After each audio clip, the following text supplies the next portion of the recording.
Hey, welcome back to Midas Letter Live. My guest this segment is Neil Chakravarti. He's the Chief Operating Officer, and he's also the president of WOW Unlimited Media, which trades on the TSX Venture under the symbol WOW.A and WOW.B. Neil, thanks for joining me today. James, thank you for having me. Thanks for your interest in WOW. Yeah, sure. The business model of WOW is unlike any other I've seen on the TSX Venture in my arguably brief history.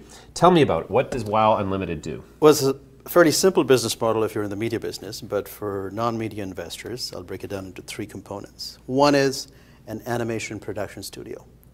We make a lot of animated shows.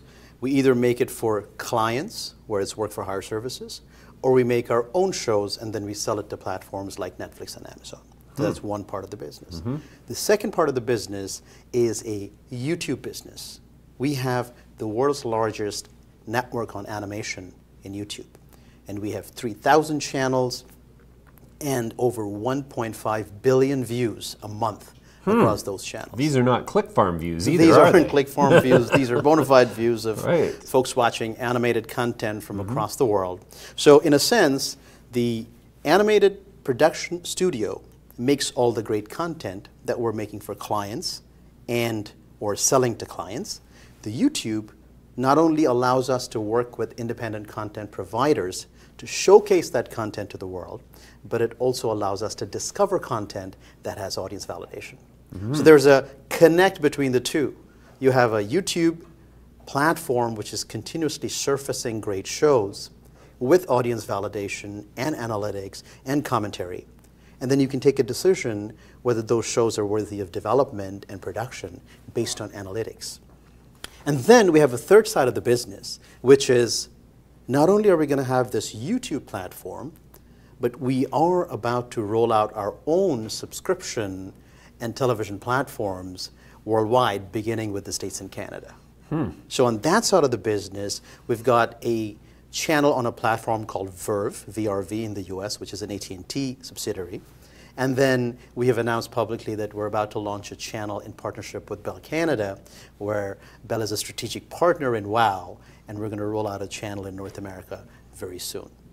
So those are the three elements of the business. Interesting. So the core of the business is animation, and I believe it was one of your founders who said world domination through animation, which I thought was very good. My co-founder, CEO, chairman, and mentor, Michael Hirsch. He's coined this line, world domination through animation, and much like him, and I must say our chief creative officer and our other co-founder, Fred Seibert, Michael and Fred together have what I like to say to investors, almost 100 years of experience in animation. But they've got, on one hand, a fantastic track record in helping discover and produce some of the greatest properties, such as Adventure Time, Fairly Odd Parents, Powerpuff Girls, Dexter's Laboratory, Arthur, Caillou, Babar, Roly Poly Oly, Strawberry Shortcake, Tintin, Inspector Gadget, the list goes on. But at the same time, it's fascinating that not only do we have this sort of powerhouse of animation intellect inside the house, but we also have this fantastic YouTube business, which is always telling us what the audience wants. And as such, WOW is an audience-driven company. Yeah. We're not about just the content or the distribution. The audience is king at WOW. Interesting. So for most of us who produce content for YouTube, the idea of YouTube and business in the same sentence is anathema. I mean, it just doesn't work that way. So in the case of recognized animation brands, however, obviously a different story, 1.5 billion views per month. What are some of the biggest animation brands that we would recognize in your stable of 3,000 channels? Sure. So a couple of the shows that have surfaced really well from the YouTube incubator in recent past, one's called Bravest Warriors. It did very well in the YouTube space when it took it to development and finally into production. Another great show that came out is called Bee and Puppy Cat.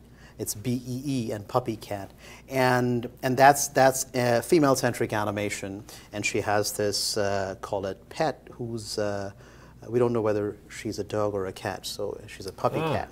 And with identity crisis.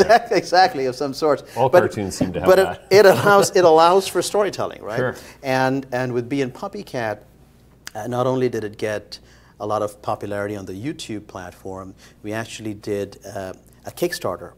And it became the largest Kickstarter for animation, where we raised about $900,000 from 18,000 people. So when you average it out, 18,000 people are putting in an average of $50, just to see a great show being made. Wow. And so we keep seeing more and more examples. We just concluded our 6th Shorts program. So how that works on YouTube is that we get hundreds of submissions. Literally for this program, we got 800 submissions, both from our YouTube channels and our traditional brick and mortar submission process. And then with our partner Sony Pictures Animation for this season, we whittled it down to 12 shorts that were then produced. And again, we put it up against the YouTube audience. Okay. Then Sony and us get to see the analytics, get to see what's working, what's not, and then decide in partnership what to take to production. So what you're doing is you're disrupting the traditional Hollywood development model in a lot of ways by saying that, look, this is audience validated already. There is a tribe of people who love this content and are going to follow this content. So how do you monetize that? Well, so on the YouTube, we for the 2017 results that we declared recently, we had about $12 million revenue just from YouTube. And the main source of monetization is, of course, YouTube advertising. Is that right? Yeah. So there is a way to make money. Absolutely. More than the 20 cents per month that I currently generate. Absolutely. and I guess following and views have a lot to do with it.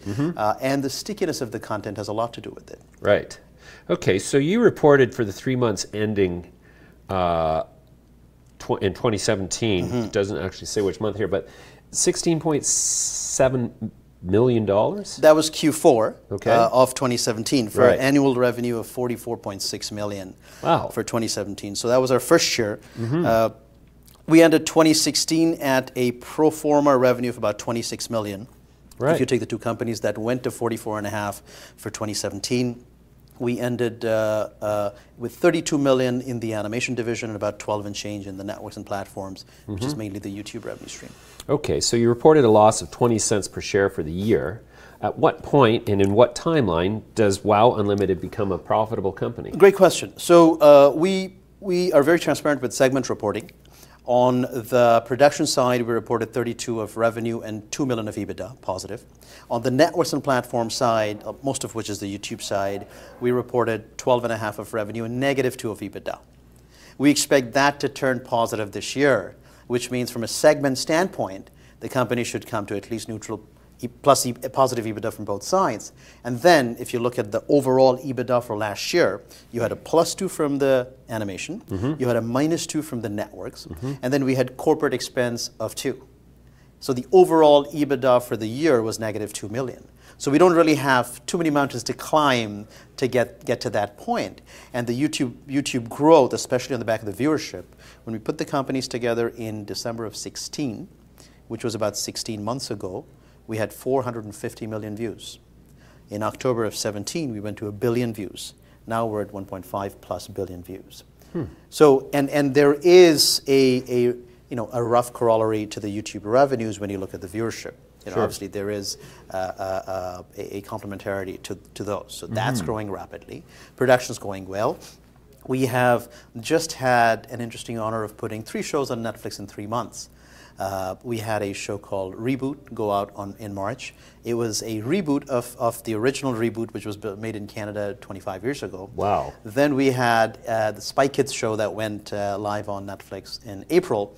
And that's with Partners Weinstein Company. And then we had our latest Barbie show, which is produced for our client and partner Mattel, on May.